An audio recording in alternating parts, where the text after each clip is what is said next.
Okay, so to get set up for this next set of techniques, you want to make sure that you have your colored pencils, erasers, pencil sharpener. You don't really need a tissue or paper towel, but if you wanted to try one out for some parts of this with colored pencil, you could. You'll need a piece of white paper, a piece of drawing paper, a piece of computer paper is fine, and then something to trace long, skinny rectangles. So a ruler is perfect for that, but if you don't have a ruler, just using like the edge of a notebook to give yourselves like a nice straight edge is fine. So you want to hold the paper horizontally, and then you want to trace 3 long, skinny rectangles. The rectangles should be approximately 1 inch high and 9 inches long. So just trace around either a ruler or just create that with a notebook. Okay, so this first technique is kind of like a blend of broken color and feathering together to create some shades of green using red as the complement to mix the shades, and then fading it out into a more analogous color scheme of using green with some yellows. So I did pull out another green and another yellow for my colored pencil set. If you have that available to you, I highly suggest that you do pull them out, some other varieties of colors, but if you don't, that's okay too. Just, work with what you have. Okay, so I'm going to go ahead and I'm going to take my red and I'm kind of just going to like zigzaggy-ish scumble it in here. And so I'm kind of making it like more like dashy kind of feeling. And I'm using it on its side, and then I'm going to have it just fade out. Okay, so I want it heavier back here, and then I'm going to have it fade out over here. All right, and then I'm going to go in with my darker green right over top of the red to mix my shade. And I'm using that same technique.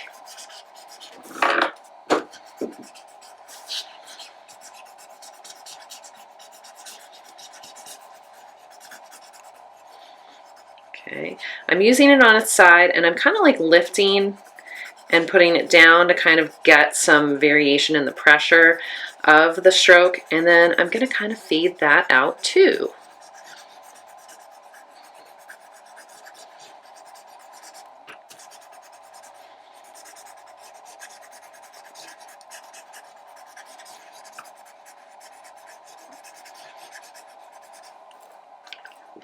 Into that, I'm going to fade my light green,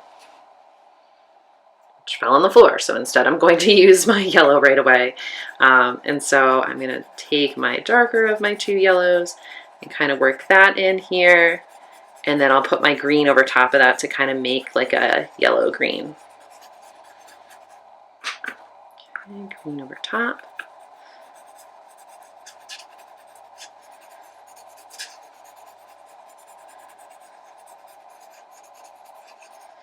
Okay, and then you can always go back in with your yellow if you feel like you need to get that more yellow green. But I'm in the middle of a demo, so I am not going to pick up that green off the floor. Okay, and then I have a lighter yellow that I can work in there too. And I can certainly fade out my green a little bit more here by using it more lightly. And so that's kind of what you're aiming for, is kind of this dark shade over on the left, which is a mixture of your green and your red complements to the lighter analogous color scheme over here.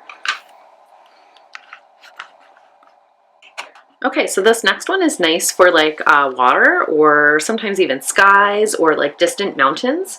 And so what I'm going to start with is the darkest blue that I have. So I have like a blue violet that I pulled out, and then I'm going to fade some violet into it, and then go to the blue, and then go to the white. And so I'm looking to do feathering here, and so I am still using the colored pencil on its side.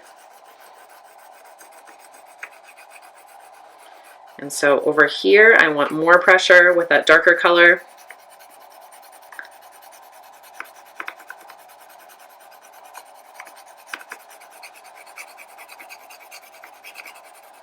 And then less pressure over there. So again, more pressure over here.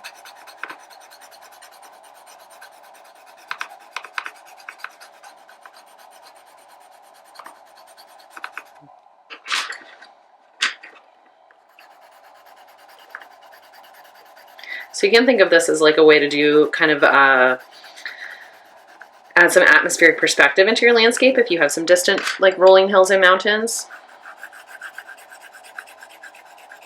And so we're looking to have kind of more like visible strokes kind of in there.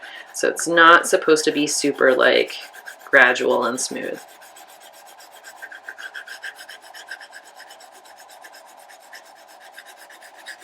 Okay, and then I'm going to fade for my light blue and feather that into the white.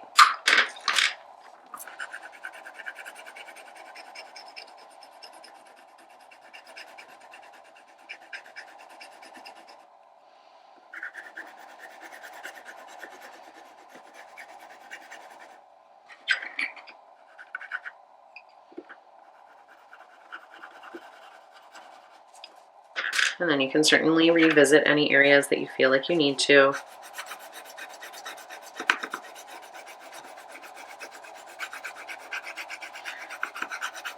To make the transition more feathering.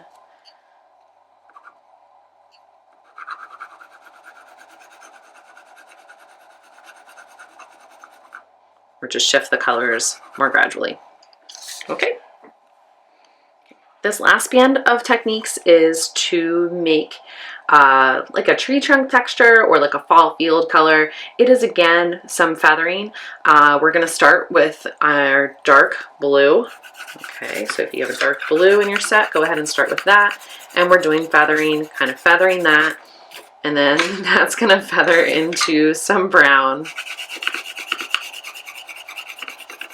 which is then going to feather into red and orange. Okay, I'm actually going to layer the brown over top of the blue. That makes a really nice dark value, really nice dark color, nice for shadows or just like getting things darker. Blue can be used a lot to do that.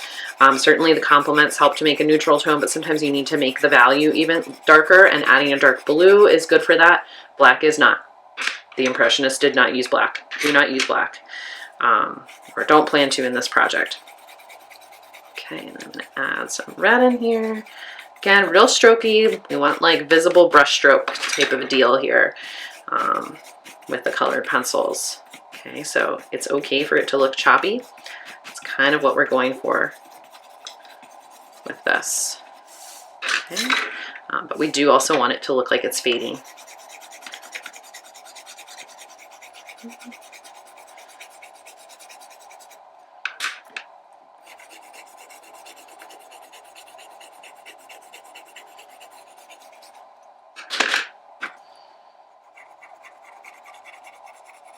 Okay, and then that is it. So at this point, you can clean up anything that you need to clean up, rework any areas that you need to rework, and then photograph it and upload it for the assignment.